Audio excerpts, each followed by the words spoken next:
வணக்கம். செய்திகள் வாசிப்பது சரவணா.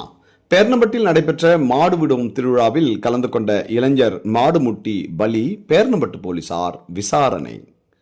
வேலூர் மாவட்டம் பேர்ணம்பட்டு அடுத்த ஏரிக்குத்தி பகுதியில் கங்கையம்மன் திருவிழாவை முன்னிட்டு 61ஆம் ஆண்டு மாடு விடும் திருவிழா நடைபெற்றது. இந்த மாடு விடும் திருவிழாவில் பேர்ணம்பட்டு, ஆம்பூர், குடியாத்தம், பழமனேரி, ஒடுகத்தூர் உள்ளிட்ட சுற்றுவட்டார பகுதியில் இருந்து 300க்கும் மேற்பட்ட மாடுகள் இந்த மாடு விடும் திருவிழாவில் கலந்து கொண்டது.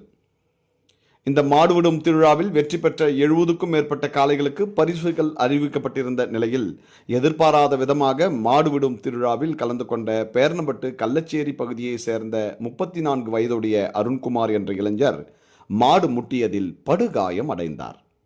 அங்கிருந்த உறவினர்கள் அவரை மீட்டு வேலூர் தனியார் மருத்துவமனைக்கு சிகிச்சைக்காக அழைத்துச் சென்றுள்ளனர். அங்கு பரிசோதனை செய்த மருத்துவர் அவர் வரும் வழியிலேயே இறந்துவிட்டதாக தெரிவித்துள்ளனர். இந்த சம்பவம் குறித்து பேர்ணம்பட்டு போலீசார் வழக்கு பதிவு செய்து விசாரணை மேற்கொண்டு வருகின்றனர்.